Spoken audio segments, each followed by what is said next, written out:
अस्सलामुअलैकुम। आज मैं आप लोगों के साथ बहुत ही मज़ेदार मिठाई बादाम पाक की रेसिपी शेयर कर रही हूँ। इसे घर पर बनाना बहुत ही आसान है। बहुत सिंपल इंग्रेडिएंट्स के साथ आप इजीली मिठाई घर पर तैयार कर सकते हैं। तो आइए शुरू करते हैं।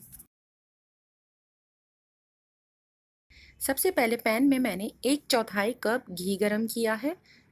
इसमें मैं शामिल कर रही हूँ 2 चाय के चम्मच माश की दाल का आटा और 2 चाय के चम्मच सूजी। इन दोनों इंग्रेडिएंट्स को बहुत हल्की आंच पर मुस्तकिल चमचा चलाते हुए भूनना है। माश की दाल का आटा बहुत इजीली मार्केट में अवेलेबल होता है, लेकिन अगर आपको ना मिले तो फिर आप माश की दाल को फूड प्रोसेसर में बारीक पीस लीजिए और इसे किसी छन्नी से छान लीजिए। नीचे से जो आपको बारीक पिसा हुआ पाउडर मिलेगा उसे आप इस मिठाई बनाने में इस्तेमाल करें। सूजी और आटे को हल्की आंच के ऊपर इतनी देर तक भूनना है जब तक कि इसके अंदर से अच्छी सी खुशबू आने लगे और इसका कलर स्लाइटली सा चेंज हो जाए। इसके बाद इसमें शामिल कर दीजिए 1 पाव खोया और 12 खाने के चम्मच चीनी। बेहतर है कि आप खोए को इसमें शामिल करने से पहले हाथों से थोड़ा सा क्रश कर लीजिए, ताकि भुनाई करते वक्त आपको इसे ज़्यादा मैश नहीं करना पड़ेगा और बहुत अच्छी तरह से आप इसे भून सकेंगे। शुगर इसमें पिसी हुई लें तो ज़्यादा बेहतर है। मुस्तकिल चम्मच चलाते हुए इसे हल्की आंच के ऊपर भुनाई करें। ध्यान रखिएगा कि खोया नीचे से जले ना।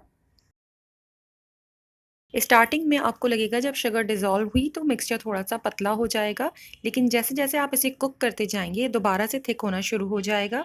जैसे ही मिक्सचर थोड़ा सा थिक होना शुरू हो, इसके अंदर 50 ग्राम बादाम का पाउडर शामिल कर दें। मैंने 50 ग्राम बादाम लिए थे, जो तकरीबन आधा कप भर कर लिया था, और इसे फिर मैंने ग्राइंडर में पीस लिया है और इसके बाद मैंने इसमें शामिल किया है। अब इसे अच्छी तरह से कुक कर लीजिए तकरीबन 3-4 मिनट के लिए। खुशबू के लिए मैंने इसके अंदर शामिल किया है ताज़ा पिसी हुई 1/4 चाय का चम्मच इलायची का पाउडर और थोड़ा सा जर्दे का रंग। दोनों चीज़ों को हलवे में अच्छी तरह से मिक्स कर लीजिए। जब आपको लगे कि इवन कलर का मिक्सचर तैयार हो गया है, तब हमें साइड पे 3/4 कप घी लेना है। टोटल इस मिठाई में 1 कप घी का इस्तेमाल हुआ है।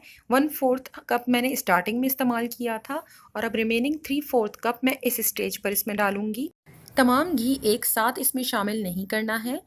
आप बाउल के अंदर घी को सेपरेट रखिए और उसमें से एक एक खाने का चम्मच घी इसमें शामिल करते जाएं और इसे अच्छी तरह से भूनते जाएं। जब आपको लगे 1 चम्मच घी का इसके अंदर मिक्स हो चुका है, तब आप इसके अंदर दूसरा खाने का चम्मच घी का शामिल करें और इस तरह से इसे पूरा 3/4 कप घी इसके अंदर शामिल कर दें।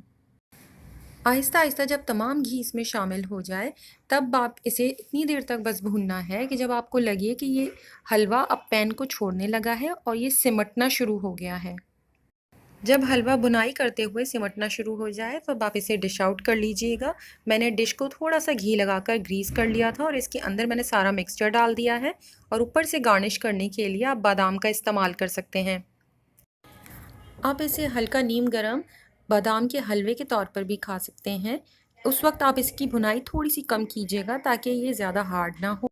और अगर आप इसके पीसेस सर्व करना चाहते हैं, तब आप इसे डिश में कंप्लीट सेट होने के लिए छोड़ दीजिए। जब तक कि ये रूम टेम्परेचर पर आए आप इसके पीसेस कट कीजिए और इसे सर्व करें। लेफ़्ट ओवर मिठाई को आप किसी भी एयरटाइट बॉक्स में डालकर फ्रिज में रख सकते हैं। अगर आपको ये सिंपल सी रेसिपी पसंद आए तो प्लीज़ लाइक, शेयर और कमेंट कीजिएगा और मेरे चैनल को सब्सक्राइब ज़रूर कीजिएगा। अपना और अपनों का बहुत ख्याल रखें। अल्लाह हाफ़िज़।